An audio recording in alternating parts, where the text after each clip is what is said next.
It is an ideal for which I hope to live for and to see realized. But my Lord, if it needs be, it is an ideal for which I am prepared to die. Nelson Mandela was born on July 18, 1918 in a small village of Maviso, South Africa. He came from a large and noble family who were members of the Tembu tribe. When Nelson was born, his father named him Roli Lala, which means troublemaker. Nelson and his sisters lived with their mother on a village farm with small mud huts and grass roofs. Mandela loved life on the farm and spent his time taking care of the family sheep and cattle. When Mandela was 7, his father sent him to a school that was built by European missionaries who came to South Africa to spread Christianity. He became the first person in his family to go to school. Because his family was so poor, Mandela didn't have fancy clothes, so his father took a pair of his own pants, cut them at the knees, and tied a piece of string as a belt. On the first day of school, the teachers gave the students English names because at the time, England ruled South Africa. Roli Lala was changed to Nelson. He really liked the name and decided to keep it. When he was 9, Nelson's father died, and his mother couldn't afford to keep him at school.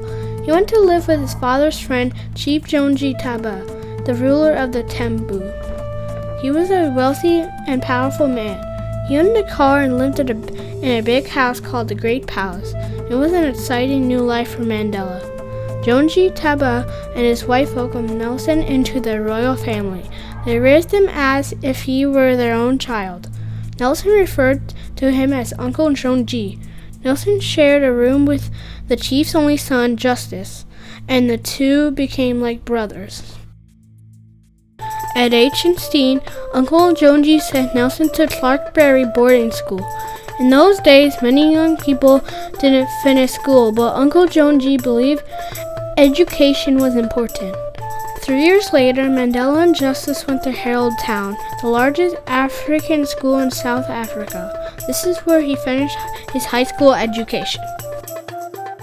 In 1939, at the age of 21, Nelson enrolled at Fort Hare University.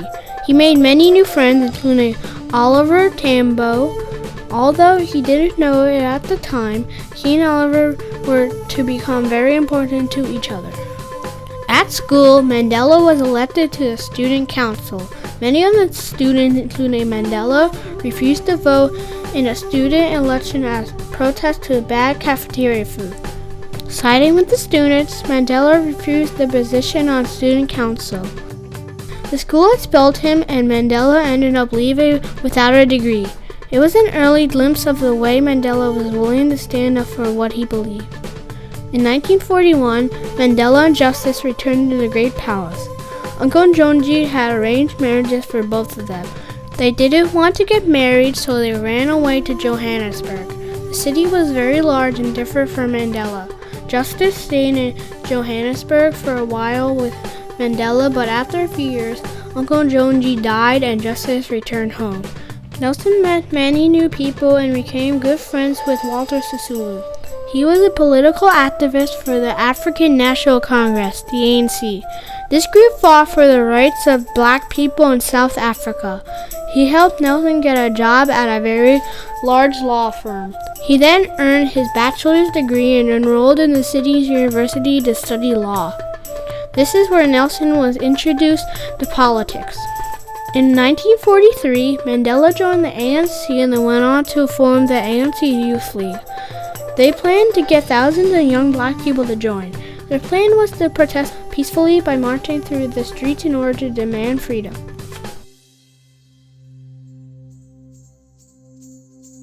In 1948, the white South African government introduced apartheid, which means apartness, a system that separated black people from the white people and discriminated the black people.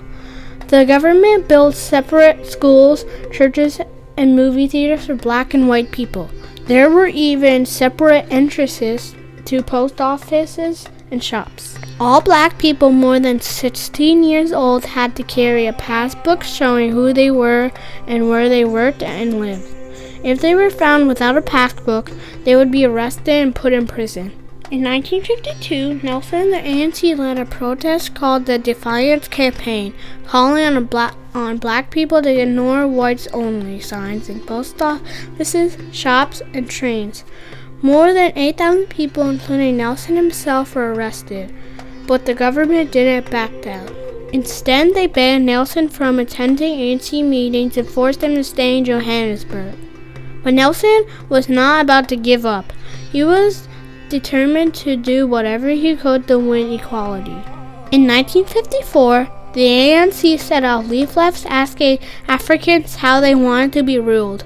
This resulted in a freedom charter which outlined the people's goals, including equal rights for all and a democratically elected government representing all people.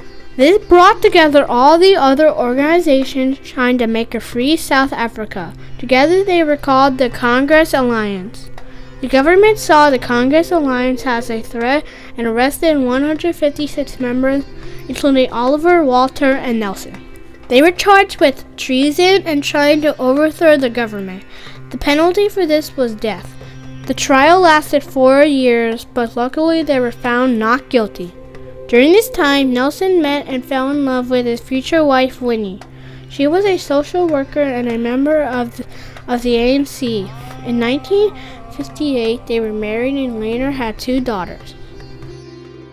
Protests against apartheid were growing. In 1960, the South African police fired on unarmed protesters. 69 people were killed and 400 were injured. The government declared a state of emergency and the ANC was made illegal. Nelson went into hiding to continue his fight in secret. He was on the run for 17 months. Nelson and other ANC leaders met in secret. They felt their peaceful marches had not worked. They decided the only way to get freedom was to fight the government with violence. So the ANC formed an army called the Spear of the Nation. In 1962, Nelson left South Africa in secret. He traveled to Africa and Europe raising support for the ANC. On his return, Nelson was arrested and was sentenced to 5 years in prison for leaving the country illegally. While in jail, several other ANC members were arrested and charged with sabotage or planning to overthrow the government. The trial, known as the Rivonia trial, began in October 1963. In April 1964, Nelson took the stand and gave his famous 4-hour speech.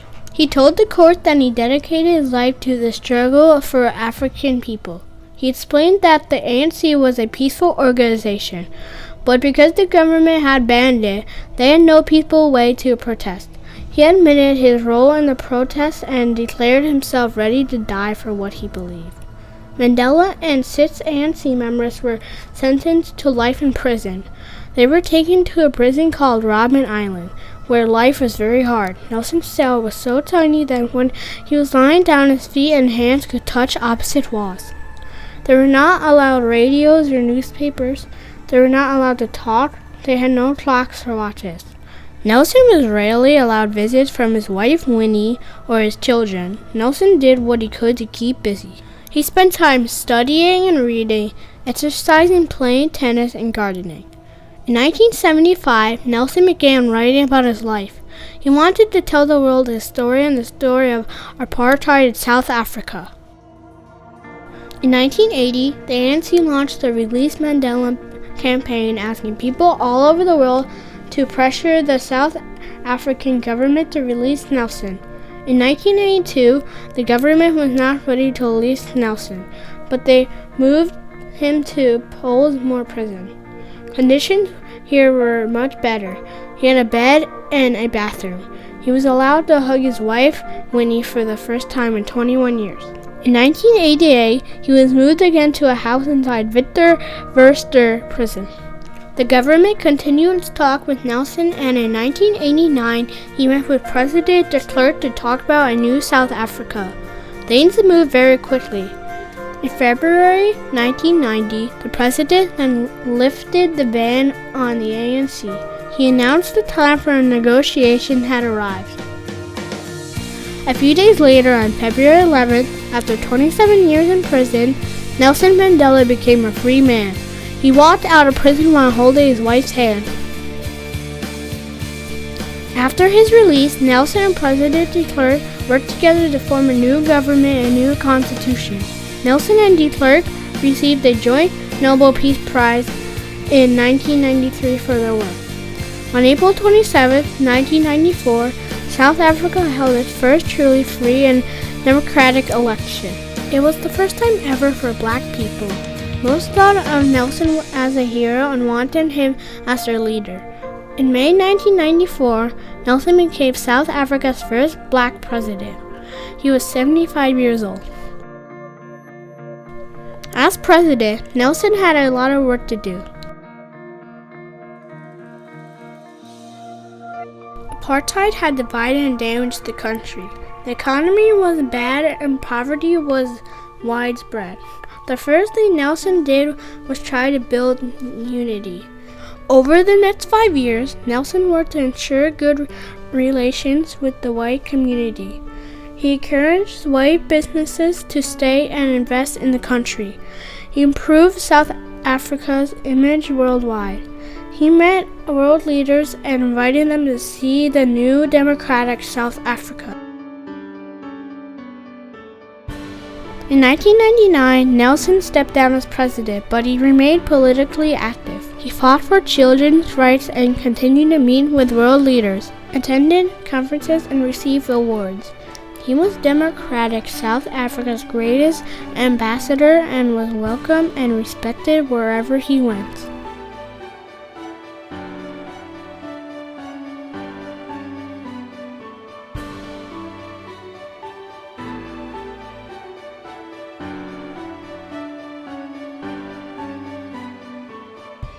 On December 5th, 2013, Nelson Mandela died in his home surrounded by his family. He was 95 years old.